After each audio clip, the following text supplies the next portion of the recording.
பார்வோன் ராஜா என்ன செய்கிறான்? கர்த்தரை ஆராதிப்பதற்கு தடை உள்ளவனாய் காணப்படுகிறான். ஆராதனை தடை செய்கிற எந்த காரியத்தின் மேலே கர்த்தருடைய கோபம் நிச்சயமாக கடந்து வரும். அது மனிதர்களாக இருந்தாலும் பரவாயில்லை, உங்கள் ஆசீர்வாதமாக இருந்தாலும் பரவாயில்ல, உங்கள் வேலைகளாக இருந்தாலும் பரவாயில்லை, கர்த்தரை ஆராதனை செய்வதற்கு தடையாக இருக்கிற எந்த காரியத்தின் மேலும் கர்த்தருடைய கோபம் வெளிப்படும். சபைகளில் எப்படி தெரியுங்களா? 2வது பாட்டுக்கு நம்ம கடந்து போவோம், 3வது பாட்டுக்கு நம்ம கடந்து போவோம், ஆராதனை முடிஞ்ச உடனே கடந்து போவோம். ஏன் தெரியுங்களா? பாட்டு தானே பாடுறாங்க, கர்த்தரை ஆராதனை தானே செய்கிறாங்க, செய்திக்கு மட்டும் போனால் போதும், 3 பாட்டு முடிய மட்டும் போனால் போதும்னு சொல்லிட்டு. இல்லைங்க, கர்த்தர் ஆராதனையில் பிரியப்படுகிறார்.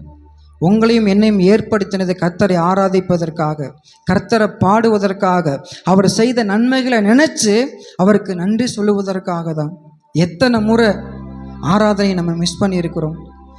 ஆராதனை மிஸ் பண்ணாதீங்க. ஒருவேளை ஆன்லைனில் இந்த சத்தத்தை கேட்டுக்கொண்டிருக்கிற பிள்ளைகளுக்கு கர்த்தர் சொல்லுகிறார், ஆராதனை வேண்டாம், செய்திக்கு மட்டுமே அப்படின்னா கண்டிப்பாக கர்த்தருடைய கோபம் உங்கள் மேலே வரும். இது நான் சொல்லலை, வசனம் சொல்லுகிறது.